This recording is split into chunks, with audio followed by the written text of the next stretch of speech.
Good morning, everyone. Welcome back to the Spirit of Liberty broadcast. We appreciate you joining us today, and we are looking forward to a great discussion about the news media versus the church. And our discussions are always a lot of fun. We appreciate you joining us on Sunday mornings. It's good to have Brother Matt with us today. This is your first time on the program, correct? Second time on the program.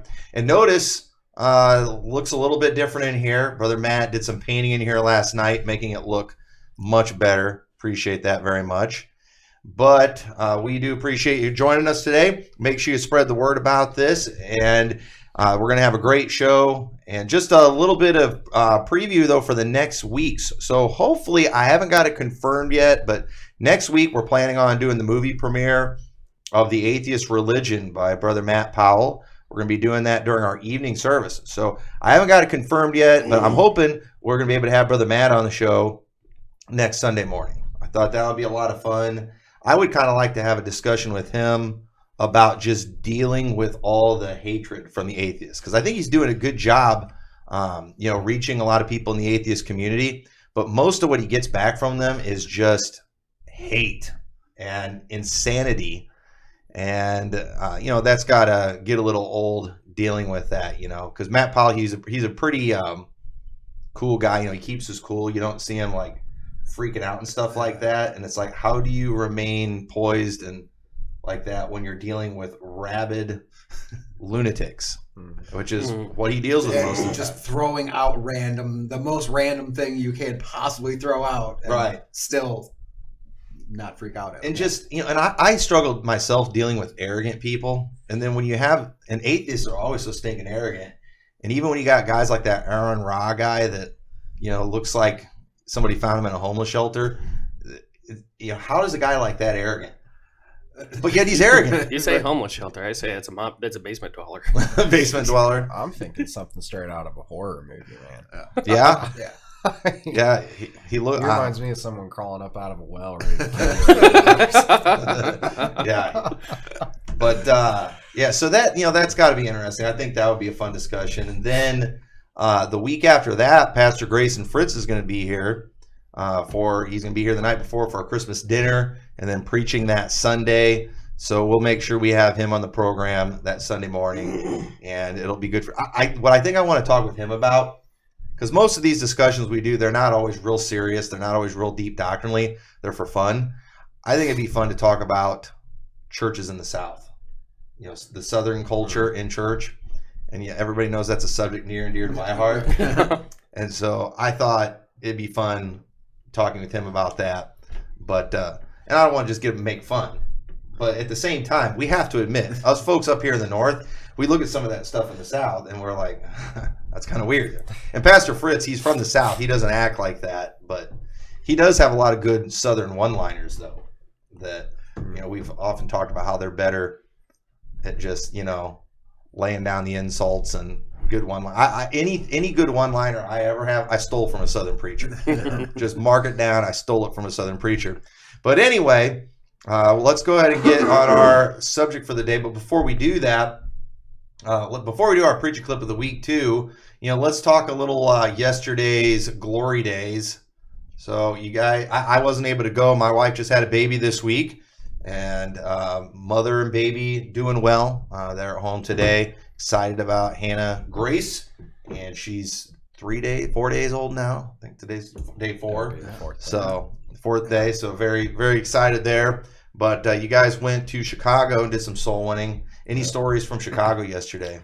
Chicago was a lot of fun. I love going out there. And the last time we went there, I think it was in July, we went to the Gage Park area, which was a more Hispanic area. This time we went to Inglewood and West Inglewood, kind of right on the border there. And we had 10 soul winners out. We got 10 people saved. I wore a mask the entire time. And Jason wore a mask the entire time. Even the McMurtry household. Who got more people saved, mask wearers or non-mask wearers? We did. Overall. Overall. Yeah. Overall. Overall, the non-mask. The mask wearers, Austin and Jason, they both wore a mask the entire time.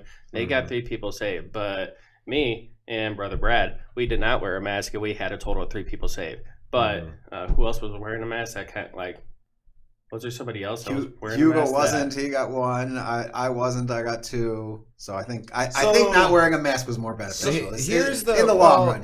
Here's the thing, though. That's my opinion on it. I think that you're not going to be able to tell the people that would have been offended at you not wearing the mask. Because basically, you knock on their door, Right. they see you outside without a mask on. Some of these people are just like, I'm not going to open the door, because they think, well, they could be spreading coronavirus or whatever. So my thing is, we just wore it the whole time to just completely eliminate that entirely. And, I like to being out there and not just having to deal with other stupid issues while I'm out, like someone just kind of yelling at me at the door for no reason. And it's like, I'm so irritated with this stuff with the government anyways. And just I got irritated when they, buzzed me on my phone like an Amber Alert telling me that we're in a dangerous situation. So I just wore it the whole time. That way, I wouldn't have some extra reinforcement of like, why are you out here without a mask on, But it was funny, one of the other things about it too was that we were on a street that pretty much separated, Inglewood to West Inglewood. It was like there was this little bridge. And Jason and I first went over to this park to see if we could catch people walking around. We knocked on houses over there. We got 2 people saved. Then we came back to the other side, and just for like an hour and a half, just like no one would talk to us at all.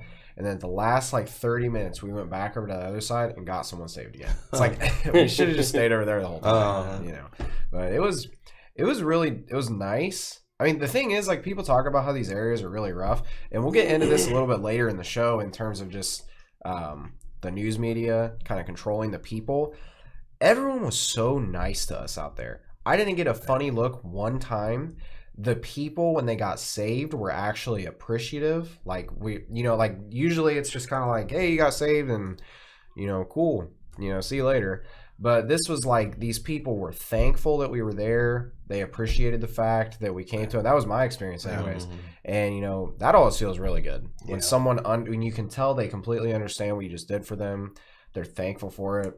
But I had a great time. It was a lot of fun out there. So yeah, 2 of the people that we got saved, Brad and I, it was on that street on the side of the bridge, because we took that street that was running along the bridge and just knocking at houses on that side of the street. And the one house, it was a girl that walked out, and she wanted to hear the gospel. I gave her the gospel, and like halfway through, her mom said, hey, you need to close that door.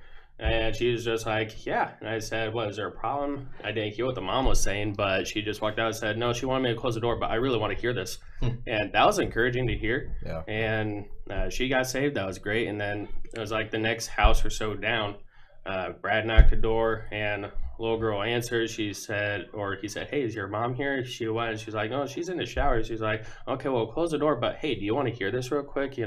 Hey, do you want to go to heaven? And she got saved right there. Wow. And while the mom was in the shower, so close the door, make sure it doesn't look weird or anything, and here you go.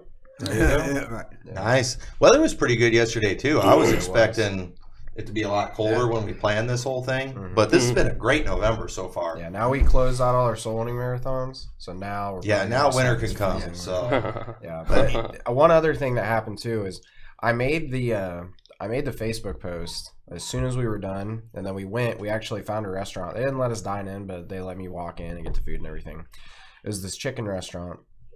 Got like 24 chicken wings, got some fries, and we just went and sat at a park because it wasn't that cold outside.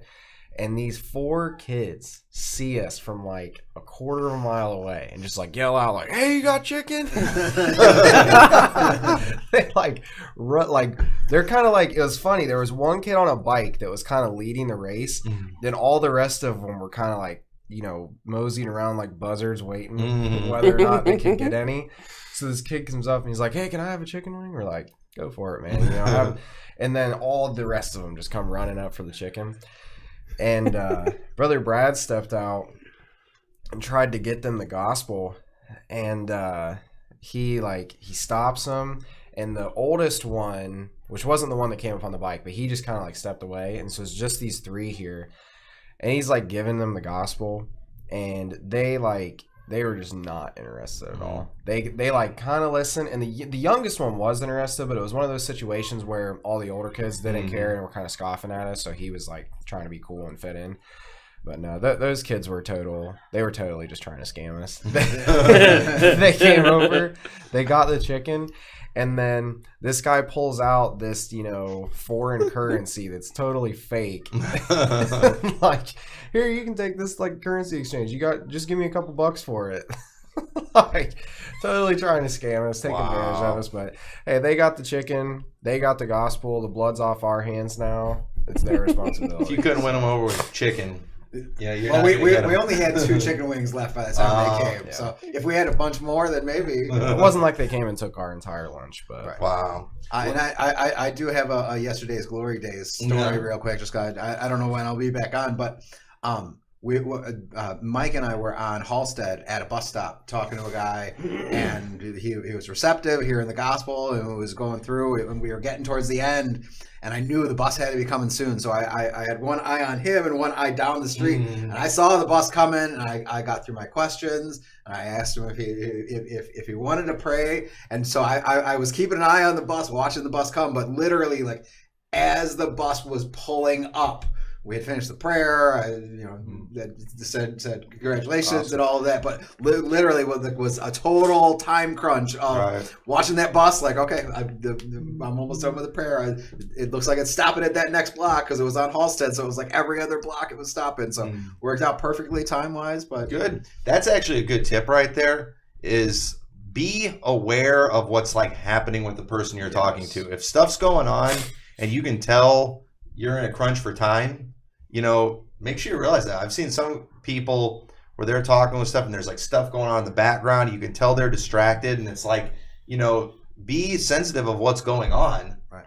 Otherwise, you're gonna lose an opportunity. And they'll spend 20 minutes convincing them they're a sinner when they had them or from the beginning. They already had that down. It's like, no, you don't have time for that. Yeah. So you got to be aware of those things. But anyway, well, that's good. So yesterday's Glory Day sounds like a great day. I wish I'd have been there. But, it was kind of the same thing in East St. Louis. People were very receptive, thankful for us to be there. Nobody told them they should be offended that white people are in their neighborhood. East St. Louis is the most receptive place I've ever been in my life. And also probably the most dangerous place I've been. Literally, there was a house that was still smoking. It had just been burned down. There were like 5 empty shells sitting on the ground right where I was standing giving someone the gospel. So it's like, man, this might be their last chance before they get taken out in person. But I don't know. It was definitely East St. Louis. I was thinking about it. It makes perfect sense. You've got St. Louis, which is already really dangerous, and then you just combine that with the government of Illinois. It's like recipe for disaster, man. Yeah. The St. Louis culture with the Illinois government. Yeah. It's in trouble. But so, all right, well, let's go ahead and get to the preaching clip of the week. And this one, let me make sure I get the info right. This is Pastor Charles Worley from the Providence Road Baptist Church in Maiden, North Carolina. Now, this was from back in 2012, but it surfaced again this week on IV Preacher Clips. I was reminded of it, and I wanted to play it because this goes along well with what we're going to be talking about, because this clip, and to those of you that are familiar with the new IMD and stuff, they're not going to think this is really that big of a deal, but this actually got a lot of attention and even got on the news, and it was events like this, it was only 8 years ago, that I think freaked a lot of Baptists out and made them start toning down their rhetoric against the homos because they didn't want the kind of backlash that he got. And so, Alex, if you're ready to go ahead and play that clip of Charles Worley. The preacher featured on this clip is not necessarily endorsed by Pastor McMurtry or the Spirit of Liberty broadcast, nor does the preacher being featured necessarily endorse this broadcast or Pastor McMurtry. The makers of the Spirit of Liberty broadcast just heard this clip and thought, that's good preaching. Of our president getting up and saying that it was all right for 2 women to marry or 2 men to marry. I tell you right now, I was disappointed bad. But I tell you right there, as sorry as you can get, the Bible's against it, God's against it, I'm against it, and if you've got any sense, you're against it. I figured a way to get rid of all the lesbians and queers, but I couldn't get it passed through Congress.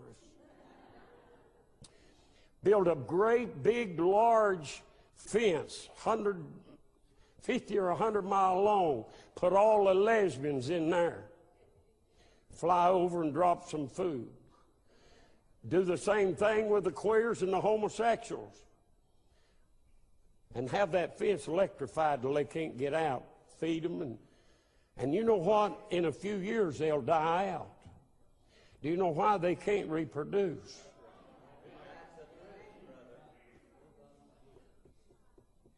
If a man ever has a young'un, praise God, he'll be the first one. All of these. You can just well, amen. I'm going to preach the hell out of all of us. Hey, I tell you right now, somebody said, who you going to vote for? I ain't going to vote for a baby killer and a homosexual lover. All right. Hopefully we timed that up good. Did you mean to say but that was Pastor I Charles did. Worley from the Providence Road Baptist Church. And God, how I like mercy. that clip, It makes personally. me puke Now, sick. here's something I want to Think say about about that. What he was saying right there I don't even know what was the not pulpit an was. original. I've heard a million preachers use that same illustration. They used to use it all the time. And the whole point of using that illustration is just making the point that they can't reproduce. You know, homos can't reproduce. And so if you did that, you know, they'd all die out because they're recruiters. That's how they get people. They recruit people. You know, that's why they molest people. They try to, you know, warp the mind of individuals so they will, you know, be like them. And that's ultimately how, you know, they not reproduce but recruit. So the thing is, you know, he said that. That's nothing that hundreds of Baptist preachers hadn't said a dozen times. My dad used to use that same illustration. Now, whenever I hear that one, I'm reminded, and I won't say the name of the preacher because I don't have the proof of him saying this, but I heard a preacher one time start to give that same illustration one time about putting them all on an island together, you know, and you thought he was going to talk about the whole they can't reproduce thing. Eventually they'll die out. But then, you know, instead of having a plane dropping food, it was a plane coming drop a nuke on it. You know, that was you know, that was the kind of stuff that they would talk about.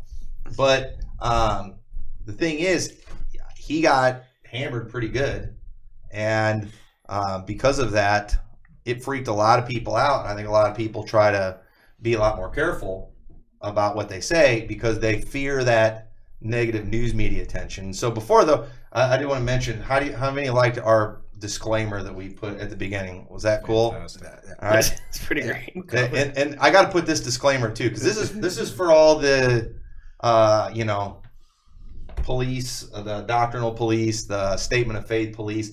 I didn't look at this pastor's statement of faith or anything like that. I'm not going to investigate any of these people I feature. If I like the clip, I'm going to play it. There's okay? no reason to even say that disclaimer. It's already covered. Right, but I got to put another disclaimer out there though. I used the picture of Tony Hudson, you know, which will probably get me in trouble too by the same people. But I used the Tony Hudson picture too with the "That's Good Preaching" because that is a common thing that he, you know, when he's preaching, "That's good preaching." And I wanted on that thing where he says that good preaching, I wanted to have Tony Hudson's voice come up on there. But because IB Preacher Clips got, you know, shut down, my database of sound bites and things is kind of limited now. And so if anybody knows of a good clip of Tony Hudson out there yelling, "That's good preaching," I need that clip. IFB preacher clips. They don't, So Well, it's IFB sermon clips now. Yeah. If you're listening. Right now, they don't have anything good. I found one where he kind of said it, but it was the way he said it wasn't like he normally does. It wasn't what you wanted. Yeah, it wasn't what I wanted. I think they have all their stuff archived though. I think they just need to re-upload it. Right. So if you're listening, Yeah. we have another Oh, and request. trust me, they have ears everywhere. IFB Preacher Clips, they hear everything. When they're cutting up Nathan Rager's podcast within like 30 minutes, Oh, I know. they're listening. I'm telling you, there's a team working together there, and so I need the IFB Preacher Clip team to get me a good audio soundbite of Tony Hudson. I need a better picture too. That one's a good picture, but it's just blurry. The resolution's bad. I need a better picture of Tony Hudson looking like he's saying "That's good preaching." Yeah. So I want him to be the image of that. I did not get his permission for that. Tony Hudson does not endorse the Spirit of Liberty broadcast with Tommy McMurtry, and Tommy McMurtry does not necessarily. In fact, Tommy McMurtry does not endorse Tony Hudson. But I do want to use that image and that soundbite. But anyway, so back to the news media. Now we're already going. The time goes by so fast when we're on here. I had a whole bunch of scriptures I wanted to go into about the news media. I put a link in the description of this for my sermon, Understanding the News Media. But last week we were talking about the whole thing too with COVID-19, the shutdown, and a lot of churches are worried about, negative media coverage, and because it can have a lot of effect in some churches. And but I encourage people to listen to that message. But one of the things that I wanted to talk about on here are just, I guess, some scriptural examples. In that sermon, I go through all these, and I'm not going to go through them now, but throughout the book of Acts, whenever the church is doing things, whenever preaching is going on, we constantly see the common people hearing it gladly, receiving it well, but then the Jews stir up the multitudes. It was always the Jews that did it. And today, it's the same thing. You got the news media that's all run by the Jews, and they are constantly stirring up multitudes. That's what they do. They're the ones that stir up the racial tension. Yep. They go find some guy that nobody even knows who he is, and they make him famous because he said something racist, and then they want to portray the whole world as racist. They get everybody all stirred up. They get everybody all angry, and that's what they've always done, and it's what they are doing today. And I get it. Not everybody in the news media, and at least not every face you see on there is Jewish, but the organizations are all run by the Jews, and you better believe they're picking what's getting out there, what's being broadcasted. Yep. But let me just read a few of these. So in Acts 13:49, it says, the word of the Lord was published throughout all the region, but the Jews stirred up the devout and honorable women and the chief men of the city and raised persecution against Paul and Barnabas and expelled them out of their coasts. So they're preaching everywhere. The Jews get bent out of shape about it. They stir everybody up. Acts 14:1, it came to pass in Iconium that they went both together to the synagogue of the Jews, and so spake that a great multitude both of the Jews and also of the Greeks believed. But the unbelieving Jews stirred up the Gentiles and made their minds evil affected against the brethren. It was the Jews in Acts 6 that got everybody stirred up against Stephen and got him killed. We see in Acts 17, in Thessalonica, it was the Jews that stirred everybody up. In Acts 21, we see the Jews stirring everybody up. We see in John, whenever it came time to release a prisoner, they had Jesus or Barabbas. Well, the multitude definitely would have chosen Jesus, but the Jews, they got the multitude. They influenced them into crying out for Barabbas. And let me tell you something right now. If Biden did in fact win this election, it's because the Jews stirred everybody up to think Trump's a racist and that Biden's going to save the country and all that kind of stuff. I mean, they constantly tell everyone what to think. And here's the pathetic thing, is even a lot of people in churches today, they let these things affect them. Mm-hmm. I wonder how many people who'd been going to Charles Worley's church for years and loved him, after the news media gave their opinion on that man, on that church, I wonder how many people ended up leaving his church as a result of that, because they're so stupid they couldn't think for themselves and they let the news media think for them. And I'm telling you, I think one of the reasons a lot of pastors are so scared of negative news media is because obviously they think their people are dumb enough to be influenced by the news media. Well, here's the trick. Most Americans are dumb enough to be influenced. Exactly. They're right. Listen, pastors know what their congregations are like. But here's my question to the pastor. Okay, your congregation's that dumb, so why don't you help them? Seriously. Why don't you educate them? And if you go back and listen to that message, I think it was a little over 2 years ago I preached it. I mean, the whole reason I preached that sermon was to try to prepare our church in case we ever get, creamed by the news media and stuff. And we've never actually gotten like news coverage, but we've gotten a lot of negative online stuff thrown our way. It was a year later when we really got hammered online, and we didn't lose anybody as a result of it because our people were prepared for it. And and so it's not even so much that the people in their churches are just stupid, but they are in many cases just ignorant. They're not prepared, and people want to trust the sources that they go to, but somebody's got to remind them these people can't be trusted, but they're not ready. And so as a result of that, pastors, they're backing off. And and guys like Charles Worley, and he said even that rhetoric he's using, that, a lot of us would even say, well, that's not really extreme at all. Bible says, stone them, not put them on an island and feed them. I get that, okay? But at the same time, what he said then was better than what's being said today, which is almost nothing. Right. Now people, they're not talking about putting them on islands and getting them out of our sight. They're talking about, hey, how are we going to reach these people? Bring them into the church. Yeah, let's bring them into the church and just love them to death. So yeah, we think really bad things about them and about their sin, but if we talk about how much we love them, then maybe they will accept us. But you know what? They don't. They never have, and they never will. No, they will. And let me just tell all the Baptists out there, until you give them equal rights with normal people in your church, they will never leave you alone. If you will not ordain a homo, if you will not baptize, if you will not let them teach in the Sunday school, if you won't let them work in your nursery, you will be attacked. Mm-hmm. Just mark it down. I mean, you can compromise.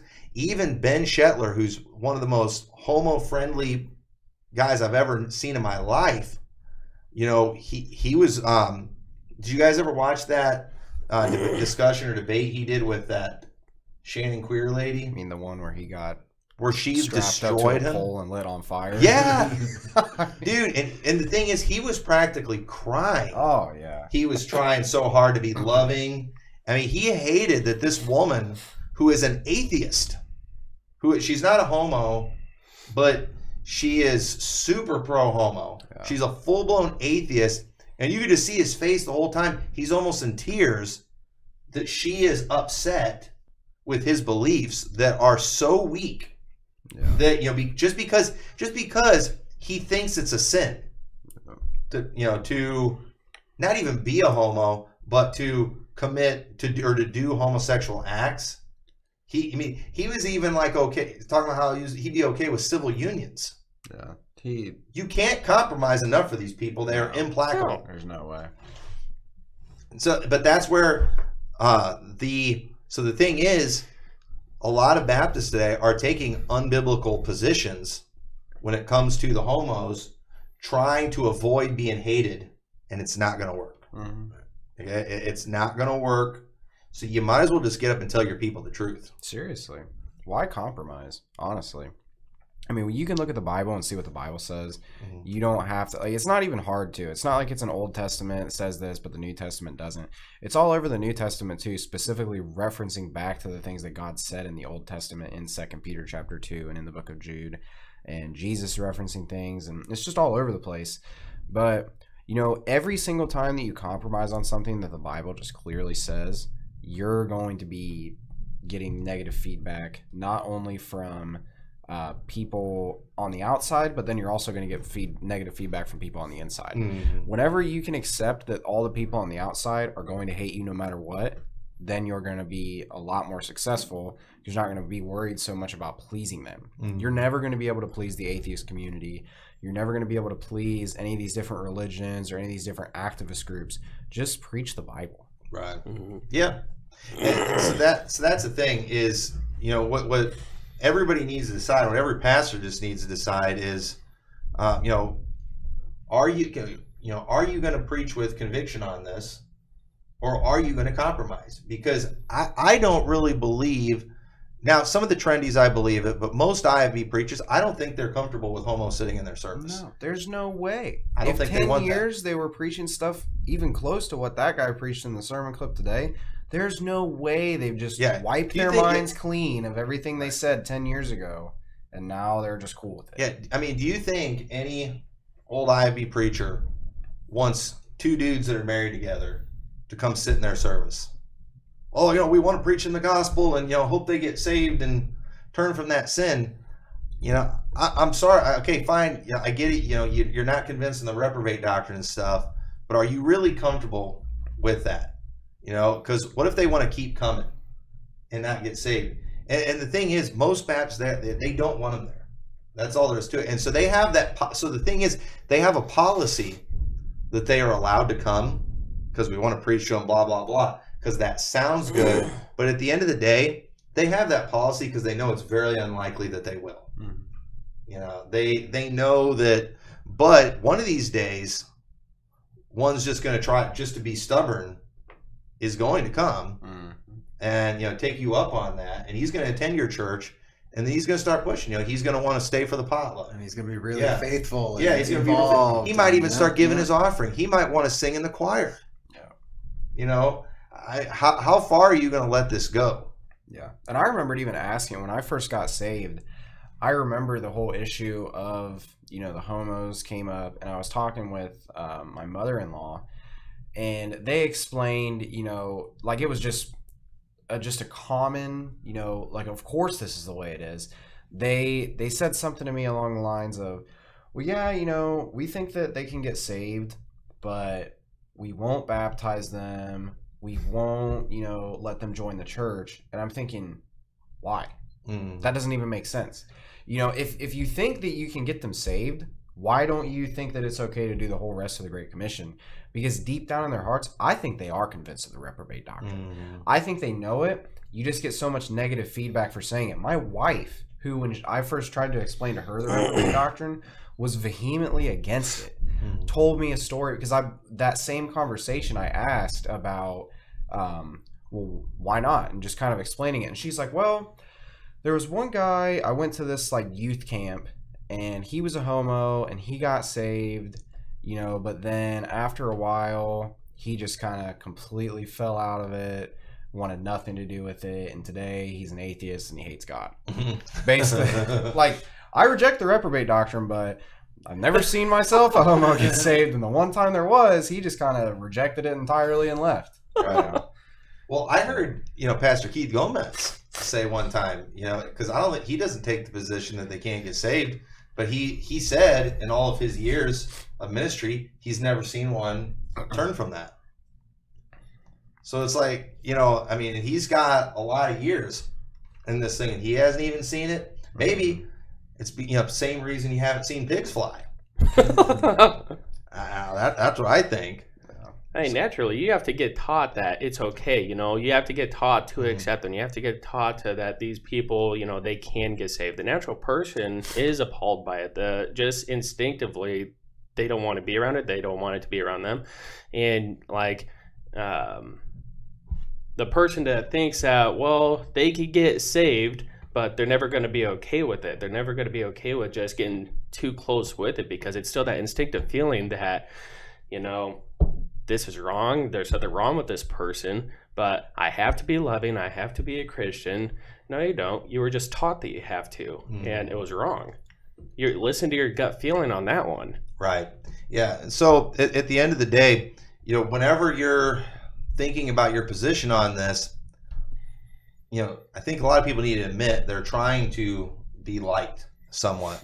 But all you got to do is go find that video with Ben Shetler and Shannon Q, and you'll find out you can't compromise enough for these people. And once the news media decides they want to go after you, it doesn't take much. You know, a lot of times too, you know, they go looking for people to, you know, think about. For example, you know, they had, I mean, it was the news media that literally went looking for a bakery that wouldn't bake a cake for homos. You know, it wasn't that some homo went in there and they'd been doing business with this person for years, and then all of a sudden when they found out it was for a gay wedding, they're like, no, we're done with you. No, they went looking for a place that would not serve them. It wasn't that they could not get service. And so the thing is, whatever agenda they're trying to push, they're going to find a church out there. And I think a lot of people know that too, and they don't want to be the one. So, you know, they're very quiet about their position. Well, they're just not even quiet. They just don't even talk about it anymore. Right. It's not even a subject. Like, if I went to just some random fundamental Baptist church that I'd never heard of before, and I heard them preach against homos, I would be very surprised, honestly, because it just doesn't happen anymore. Right. Yeah, so the thing is, why can't just, if all the Baptists were just open about it, and were straightforward about what they actually believe, then it'd be harder to make us look like weirdos. Mm-hmm. You know, because people try to act like our church is a cult because of our position. But the difference between us and them is we're just a little more vocal about it. We're honest about what we believe. Yeah. Mm-hmm. I mean, these guys, like, how can you get up and say? Because, you know, anyone, especially like in reference to how big Northwest Bible Baptist is, you see a lot of things over a long period of time. I've been saved for like 5 years now. I've seen a lot of things just in 5 years in terms of adulterers, in terms of murderers, and like everything. No homos. How long has he even been pastoring that church? I think like 35 years. So like 35 years, there's like hundreds and hundreds of people there all the time. They got over 1,000 people in that church. Yeah, there's never been one homo. Mm-hmm. You know, out of that whole period of time. You got that whole Chicago metro that you're working with. Not one homo. Just be how do honest. they not have their token homo? Seriously, That they got saved? just be honest with yourselves. Mhm. You don't believe they can get saved. I mean, you just don't. So why constantly back down? Because this is the thing that frustrates me when I really start thinking about this issue, is that churches like ours get so much negative feedback. There are literally hundreds, if not thousands, of churches across the country that believe the exact same thing that we do, yet it feels like we're just standing on our own because no one else preaches this stuff. When the thing they don't realize is, if everybody preached this stuff, there would be no negative feedback because there wouldn't be a crazy outstander. We'd all be standing together. How in the world can fundamental Baptists not unite on the issue of homos? Like, we are scared of a bunch of little, you know, skinny jean wearing freaks out there. What is it about skinny jeans that are just so intimidating to Baptists? They get taken down by the trendies. You know, they get taken down by the homos. It's like, come on now. You paint yourself out to be this big, strong man preaching behind a pulpit. But a lot of times I'm starting to wonder, how strong are you? You seem like an insecure little girl. Yeah. You can't stand up to homos. You can't stand up to an ESV preaching Calvinist skinny jean wearing punk. I mean, good night. It is. This is ridiculous. Yeah, I'm telling you, I think it's because I don't think it's so much they're scared of the homos. I think they're scared of the news media. Yeah. And what Baptists just need to do is they just need to get a hold of the fact that our world is getting very wicked, and that there's fewer and fewer of us, you know, standing for truth and standing strong in these things. And the news media, they're going to hate you no matter what. So I think all you need to do is just prepare your congregation for it. You know, don't try to be liked by these people. Yeah. You know, some of these guys are getting all trying to hobnob with the politicians and stuff like that. Listen, no politician is going to touch our church with a 10-foot pole because it would hammer them. Yep. So, you know, but I'm not willing to make those compromises, you know, so I could get close with the politicians. I can't do it. It's just, it's too far gone there. And so they need to understand that even if they just, you know, whatever standards they do have, you know, they could move them to the left, you know, tomorrow, and it still won't be enough for these people. You will never be able to appease that crowd. You'll never be able to appease the homos until you are just like the Episcopal church, you know, when your leader is a lesbian or something. Yeah. You're not going to make these people happy. So just forget about it. Yeah. Just say, you know what? I'm going to look what the Bible says, and good night. This Bible is extreme compared to what the world says. Yeah. But it's what the Bible says. Right. And we're just going to have to do that and prove it to the people in your church from the scriptures, and then teach them that they shouldn't let the news media think for them. Yeah. And that's where we're at today. That's where a lot of churches are at. And you better brace yourself. You better prepare your people. We're going to be seeing more and more news stories about extremist, you know, churches where they're going to be called cults. And it's not just going to be new IFB churches, because even mainstream IFB that our crowd would call liberal are still seen as extremists. They are still offensive. When Ben Shetler is offensive, Yeah. then we've got a real problem. Yeah. I mean, just because Ben Shetler thinks it's a sin to commit a homosexual act, he's practically crime when talking to an atheist and just trying to make excuses for God. And she still acted like he was a terrible person for that. And you know what? He felt like a terrible person. He did. He was guilty. He sat there at the end like, you brought up a lot of valid points. So I'm gonna have to think about this for a while. It's like, why is an atheist woman in favor of the most, far left, wicked things you can imagine, any kind of influence on your life? Mm-hmm. Like, man, I don't know. When I really sit and start to think about this stuff, it just makes me mad. These are people leading churches with a congregation that listens to them as a reliable source of information. They're dead wrong on so many key things. And it's things like that that are the reason that we're even sitting here having a discussion about the fact that homos are literally overtaking the United States of America. Mm-hmm. If churches would all just stand up and say no, this wouldn't even be an issue right now. I mean, everybody. I'm not even talking about just churches that are saved, but it's like if Christians could just accept, any kind, like I'm talking Methodists, Catholics, Lutherans, whatever, just accept this is trash.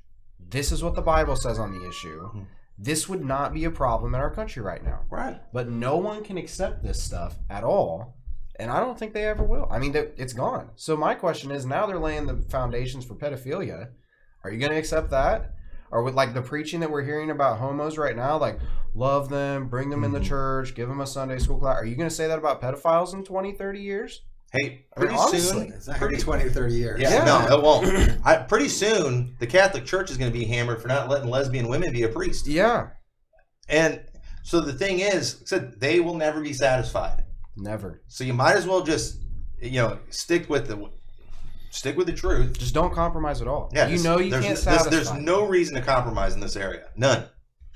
But we're out of time. But anyway, just want to put that out there. Go watch that sermon. The link's in the description for this video. And, pastors that are out there, man, do not compromise on this subject. Just be open about it. Just prepare your people. Don't be scared of the news media.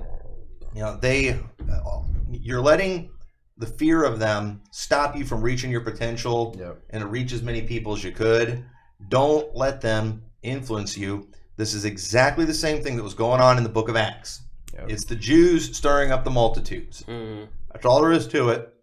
So you might as well just, if you're going to get in trouble, let it be for truth. And if whenever you're tempted to compromise, just go watch Ben Shetler. Unless you're willing to move to the left of him, you will never satisfy these people. You will always be a bad guy. So you might as well at least be a bad guy with a clear conscience. And even then, you'll only be okay for a short time, and then that's the new left that you got to go to. That exactly. They're going to start saying everybody's got to experiment with homosexuality, so we can understand these people. I mean, it just, who knows? But either way, just stand strong. So I hope this was a blessing. Make sure you like and share, spread the word on this, and join us next week for the Spirit of Liberty broadcast. Thank you so much for watching.